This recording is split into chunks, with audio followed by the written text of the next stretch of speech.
नमस्कार, मैं हूं संजय समर। मॉर्निंग इंडिया के विचार मीमांसा में आपका स्वागत है। बिहार की राजनीति चरम पर है। साल 2012 में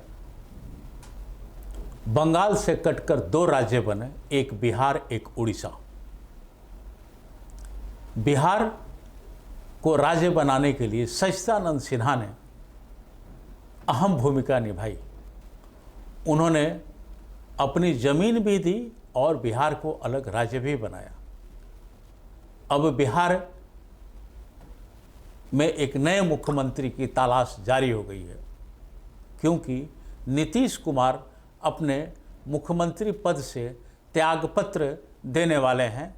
संभावना ये जताई जा रही है कि 14 अप्रैल को वह मुख्यमंत्री पद से पत्र दे देंगे। मुख्यमंत्री पद से त्यागपत्र देने से पहले ही बिहार की राजनीति एक बार फिर करवट लेने के मुहाने पर खड़ी है। सत्ता के गलियारे में एक अजीबोगरीब फुसफुसाहटें चालू हो गई है, नेताओं में सक्रियता बढ़ गई है और नए मुख्यमंत्री की तलाश हर पार्टी आरंभ कर दी है। मैं बता दूं कि बिहार में साल 2025 में जो चुनाव हुए थे, उसमें एनडीए गठबंधन को 202 सीट मिले थे, जिसमें भाजपा को 89, जदयू को 85, एलजेपी को 19, हम को 5 और आरएलएम उपेंद्र कुशवाहा की यह पार्टी है, उसको 4 सीट मिले थे।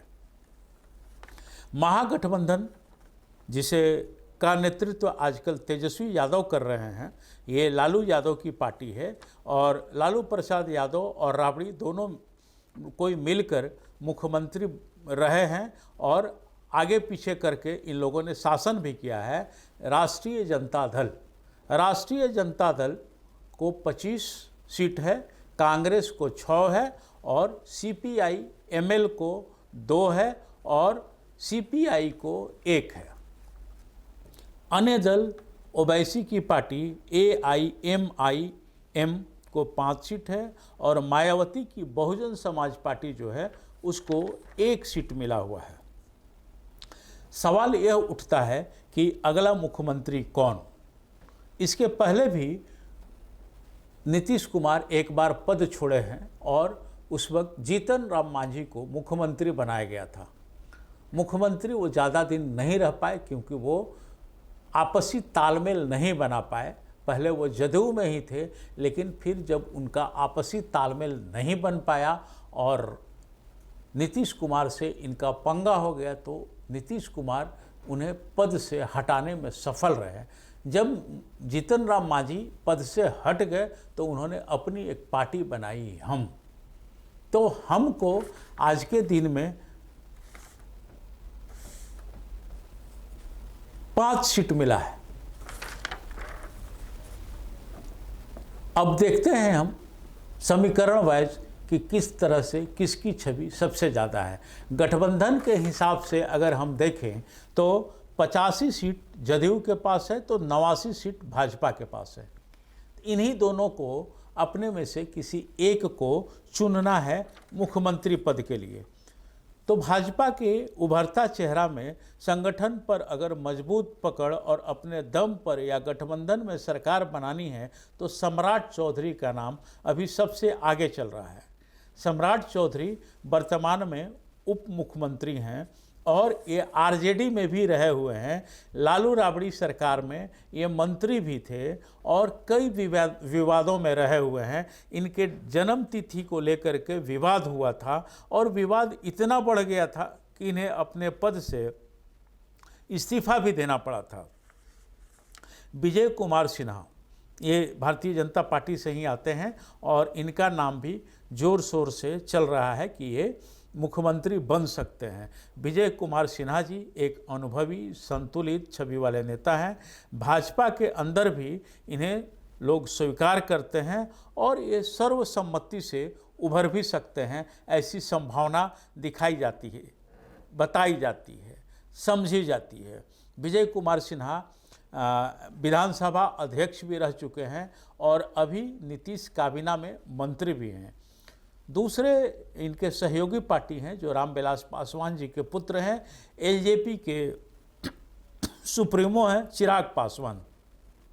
यह मुख्यमंत्री पद के रेस में हैं, लेकिन ये स्वयं बाहर हो गए हैं। ये किंग मेकर की भूमिका निभा सकते हैं। बकौल चिराग पासवान वो चाहते हैं कि मैं किंग मेकर की भूमिका में ही रहूं, मुख्यमंत्री ना रहूं, क्योंकि केंद्र में ये मंत्री हैं और इनकी हार्दिक इच्छा जो है, जो उनके बयान हैं या अखबारों के कतरन में जो बातें आती हैं, उसी हिसाब से ये देश की सेवा करना चाहते हैं। इसी से ये पटना न रह करके दिल्ली ही रहना चाहते हैं। तो इन्होंने खुद को कहा है कि मैं किसी सूरत पर बिहार का मुख्यमंत्री बनने वाला नहीं, लेकिन जो हमारे गठबंधन के वरिष्ठ नेता हैं, वरिष्ठ पार्टी है, जिनके सदस्यों की संख्या ज़्यादा है, अगर वो लोग अपना नेता चुनते हैं तो मेरा समर्थन उन्हें रहेगा। और तीसरे की बात करें अगर, तो एक संजीव चौरसिया है जो पटना के दीघा से चुनाव आज 3 बार से जीत रहे हैं। इनके पिताजी गंगा बाबू हुआ करते थे, गंगा प्रसाद जी, जो आरएसएस के वयोवृद्ध कार्यकर्ता रहे हैं। वे सिक्किम के मुख्यमंत्री भी रहे हैं। संजीव चौरसिया जी उन्हीं के पुत्र हैं। और जैसा मुझे भान है, ज्ञान है कि संजीव चौरसिया जी ने जब आँख खोला है तब आरएसएस से ही जुड़े रहे हैं, इससे अलग नहीं रहे हैं। तो संजीव चौरसिया का नाम भी बड़े जोर शोर से आ रहा है। चौथा नंबर मुख्यमंत्री अगर भारतीय जनता पार्टी से देखा जाए तो श्रेयसी सिंह का आ रहा है। श्रेयसी सिंह पर भी पार्टी दांव खेलना चाहती है। श्रेयसी सिंह को अगर मुख्यमंत्री बनाती है तो एक तो श्रेय जाएगा कि भाई महिला को भारतीय जनता पार्टी या एनडीए ने प्रमोट किया और रिजर्वेशन के आधार पर इन्हें आगे बढ़ाया। और जो नरेंद्र भाई मोदी का जो विचार है बेटी पढ़ाओ बेटी बढ़ाओ, तो उसी हिसाब से भी श्रेयसी सिंह फिट बैठती है। दूसरी तरफ हम देखें तो बंगाल में चुनाव चल रहा है। बंगाल में चुनाव चल रहा है, वहाँ महिला बहुल्य क्षेत्र भी माना जाता है, चूँकि ममता बनर्जी वहाँ मुख्यमंत्री हैं। तो उसका लाभ लेने के लिए भी श्रेयसी सिंह को प्रमोट किया जा सकता है और उन्हें मुख्यमंत्री बनाया जा सकता है। तो ये रहा सिस्टम कि मुख्यमंत्री किसे बनाया जा सकता है और किसे नहीं बनाया जा सकता है। लेकिन ये सब कुछ निर्भर करता है नीतीश कुमार पर, क्योंकि नीतीश कुमार बड़े साफ शब्दों में पिछली बार बोल चुके हैं अमित शाह जी को कि वो जिसे चाहेंगे मुख्यमंत्री वही बनेगा। तो इसमें एक नई एंट्री भी हो गई है नीतीश कुमार के पुत्र निशांत कुमार का। अंदर खाने से जो खबरें मिल रही हैं या जो आ रही हैं कि नीतीश कुमार उस दिन अड़े हुए थे कि मेरे बेटे को ही मुख्यमंत्री क्यों नहीं बना दिया जाए। ये अंदर खाने की बात मैं बता रहा हूँ, जो सूचना है, जो सूत्र बताते हैं उसकी बात मैं बता रहा हूँ। तो अब वो सूत्र जो बता रहे हैं वो कितना काम करेगा इस पर भी देखना है, क्योंकि जदयू के बहुत सारे नेता, निशांत जो नीतीश कुमार के पुत्र हैं, उनको पार्टी में लाने के लिए एड़ी चोटी एक कर उन लोगों ने मेहनत किया और वो मेहनत ही रंग लाई और निशांत कुमार जदयू में शामिल हुए। तो देखना यह है कि जदयू उनको क्या पद देती है, नीतीश कुमार किस प्रकार मानते हैं कि ये पद मुख्यमंत्री का लेंगे या उप मुख्यमंत्री का। ये पूरी तरह से निर्भर करता है नीतीश कुमार पर। दूसरी बात मैं बता दूं कि पिछले कुछ वर्षों से बिहार की राजनीति में लगातार उतार चढ़ाव देखने को मिल रही है। गठबंधन के बदले समीकरण और सत्ता के केंद्र में बैठे ऐसे कई चेहरे सामने नज़र आ रहे हैं जो कुछ कहते हैं तो कुछ करते हैं, कुछ करते हैं सो कुछ करते हैं। मतलब आपसी तालमेल समझ में नहीं आ पा रहा है कि वो चाहते क्या हैं। नीतीश कुमार जो लंबे समय तक बिहार की राजनीति के केंद्र रहे, अब एक ऐसे मुकाम पर खड़े हैं जहां नेतृत्व परिवर्तन की चर्चा रोज रोज बढ़ रही है। उनका अनुभव, प्रशासनिक पकड़ निर्विवाद रही है, लेकिन बदलते राजनीतिक माहौल में नई ऊर्जा, नए नेतृत्व की मांग उतनी ही मजबूत हो गई है जितना दिखाई दे रहा है। लेकिन बिहार की राजनीति का सबसे बड़ा सच है कि यहाँ कोई भी फैसला अकेले नहीं लिया जा सकता है। गठबंधन की राजनीति सहयोगी दलों की सहमति और अंदरूनी संतुलन से ये सभी मिल कर के ही तय करेंगे कि किसके हाथ में सत्ता होगी।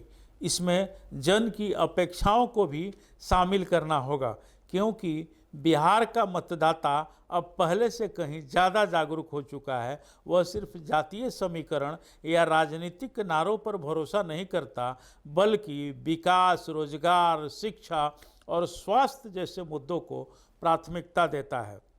अंत में मैं इतना ही कहना चाहूँगा कि